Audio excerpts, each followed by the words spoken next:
नमस्कार। Janaki FM 106 megahertz Janaki समाचार में अपने के स्वागत है। जैसे सुनल जाओ समाचार। एकनुक मुख्य समाचार।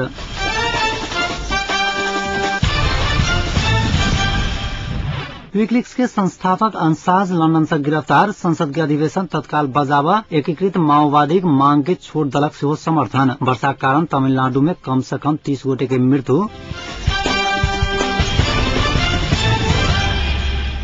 विकिलीक्स के संस्थापक, संचालक तथा प्रधान संपादक जुलियन अंसाज लंदन से गिरफ्तार भेल अछि। इंटरपोल में मोस्ट वांटेड सूची में रहल अंसाज के आई लंदनक महानगरीय पुलिस गिरफ्तार कयलक अछि। 39 वर्षक ऑस्ट्रेलियन नागरिक अंसाज के स्वीडन में 2 गोटे महिला ऊपर यौन दुर्व्यवहार करने आरोप में गिरफ्तार कयल गेल पुलिसक कहब अछि। अमेरिकी गोप्य दस्तावेज अपन वेबसाइट मार्फत सार्वजनिक कयला के बाद अमेरिका अंसाज के गिरफ्तार करक लेल वारंट जारी कयने छल। एहिसँ पहिने ओ अपन वेबसाइट मार्फत लाखों पृष्ठ के गोप्य दस्तावेज सार्वजनिक करने कारण अंसाज के नाम में रहल 31,000 यूरो स्विट्जरलैंड के पोस्ट फाइनेंस बैंक रोका कयने छल।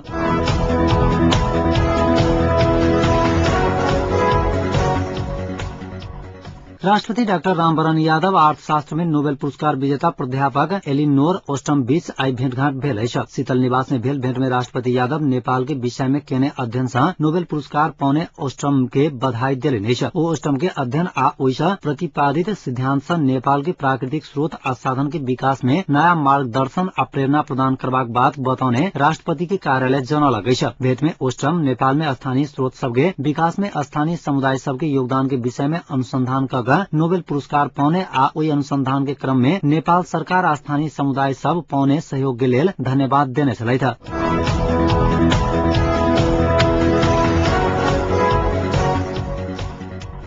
छोट दल सब व्यवस्थापिका संसद के अधिवेशन तत्काल बजावा के एकीकृत नेकपा माओवादी के मांग में समर्थन कयलक अछि। सिंहदरबार स्थित संसदीय दलक कार्यालय में आई भेल परामर्श में मधेसी जन अधिकार फोरम, नेपाल सद्भावना पार्टी, आनंदी देवी, एकीकृत नेकपा माओवादी, माले समाजवादी सहितक दल सब तत्काल संसद बजावा के माओवादी के मांग के समर्थन कयलक अछि। बैसार में सरकार नियमित अधिवेशन नहीं बजावा के तैयारी करने अवस्था में अधिवेशन आह्वान के लेल समावेदन देबाक विषय में सेहो परामर्श भेल छल। बैसार के बाद माओवादी प्रमुख सचेतक पोस्ट बहादुर बोगटी कहलनि जे तत्काल संसद के अधिवेशन बजावा पड़त कहबला में हुनका सभक सेहो सहमति छल। मुदा कोन प्रयास से आगू बढ़ल जाय विषय में काल्हि के बैसार में तय करब। माओवादी राजनैतिक गतिरोध, प्रधानमंत्री निर्वाचन सहितक विषय में परामर्श करत तत्काल संसद बजावा के मांग करैत आयल अछि। मुदा सरकार अधिवेशन बजावा के मनसाय में नहीं रहला से माओवादी समावेदन के लेल सभासद सभक हस्ताक्षर सेहो संकलन करऽ लागल अछि। संविधान सभा में रहल कुल 599 सभासद में से 150 गोटे समावेदन कऽ अधिवेशन बजाबि सकैत अछि।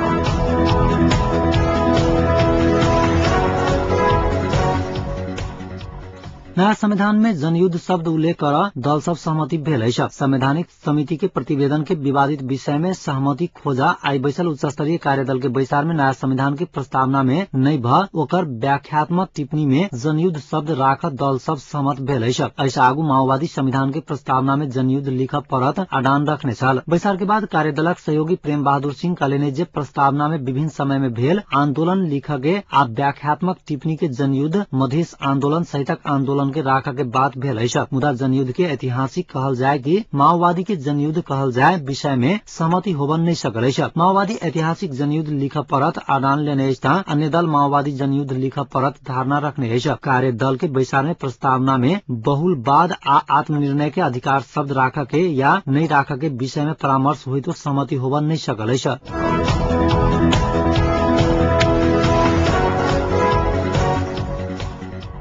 थारू कल्याणकारिणी सभाक महामंत्री माझी लाल थारू यानेथ राजनीतिक दल सब सत्ता प्राप्ति के लोभ में एक मधेश एक प्रदेश के स्वीकार करत अपने सब बलिदानी पूर्ण आंदोलन करे के लेल तैयार रहल चेतावनी देलनि अछि। प्रेस चौतारी नेपाल नवलपरासी कावासोती में आई आयोजना करने पत्रकार सम्मेलन में कहलनि एक मधेश एक प्रदेश नहीं भ तराई बहुप्रदेश होबा के अपन सभक मांग संबोधन नहीं हैत त बलिदानी आंदोलन करब। राष्ट्रीय एकता अखंडता के कायम राखत तराई में बहुप्रदेश होबा परत कहैत थरुहट मधेश प्रदेश है अपने सब नहीं माना बतौलनि अछि। राज्य के सार्वजनिक सेवा में थारू के अलगे समानुपातिक प्रतिनिधित्व के सुनिश्चित हो परबाक मांग करैत महामंत्री थारू आव बनवाला नया संविधान में थारू के अधिकार समावेश कर परत में जोर देलनि अछि। जेठ 14 गते भीतर संविधान निर्माण का घोषणा कर दबाव देवक उद्देश्य से पूछ 10 गते से 1 महीने आंदोलन के कार्यक्रम सब समेत घोषणा भ चुकल महामंत्री थनेत बतौलनि अछि।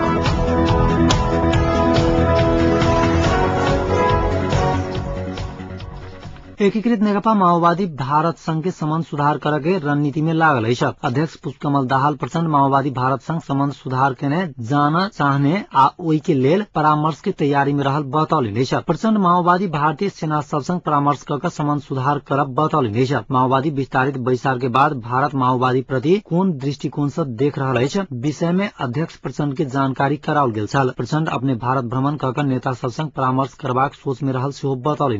भारत से उच्च स्तर के टोली नेपाल आबिक माओवादी संग विशेष परामर्श करबाक सोच में रहल बताओल गेल।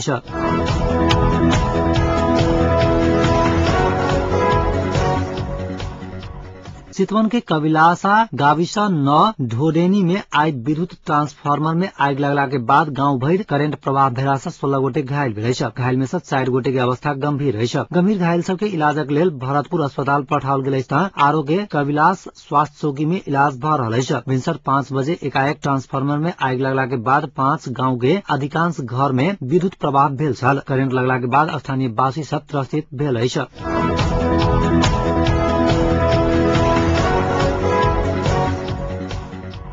नेपाली कांग्रेसक नेता शेरबहादुर देउवा माओवादी जन विद्रोह आज सत्ता कब्जा करक बात हास्यास्पद रहल बतौले। नेपाल प्रेस यूनियन चितवन आई भोरे नारायणगढ़ में आयोजना केने पत्रकार सम्मेलन में नेता देउवा लोकतांत्रिक देश में सत्ता कब्जा आ विद्रोह संभव नहीं है टिप्पणी कैले। माओवादी के हथियारक दम छोड़क सेहो सुझाव दिले। शांति प्रक्रिया संविधान लेखनक काज जटिल भेला के कारण देरी भेल में अन्यथा नहीं लेबाक धारणा रखले।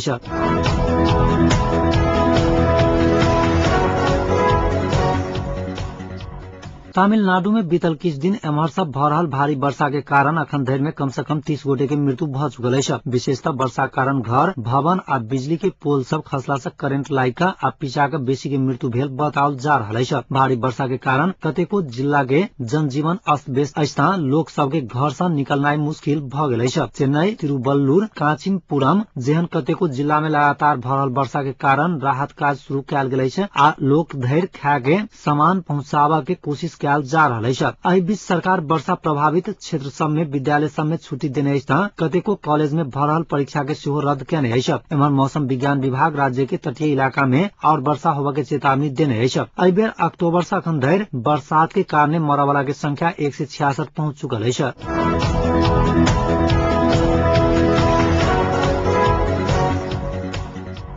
भारत के बैंगलोर में 5 एक दिवसीय श्रृंखला 4 मैच अंतर्गत भारत और न्यूजीलैंड बीच भ रहल आजुक मैच में न्यूजीलैंड निर्धारित 50 ओवर खेलैत 7 विकेटक नुकसान पर 315 रन बनौलक अछि। न्यूजीलैंड के तरफ से सर्वाधिक नॉट आउट 98 रन फ्रैंकलिन बनौले अछि।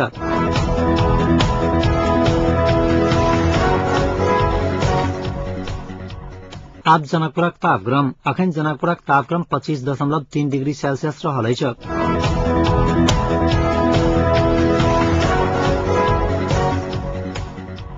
अंत में पुनः एक बार मुख्य समाचार।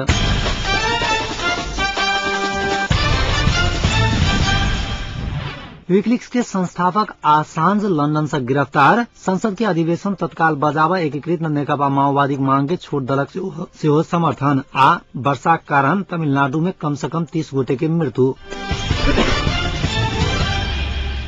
एखनुक समाचार एतै समाप्त होइत अछि। पुनः समाचार लग उपस्थित है। नमस्कार।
मिथिलांचलक गर्व जानकी FM 106 मेगाहर्ट्ज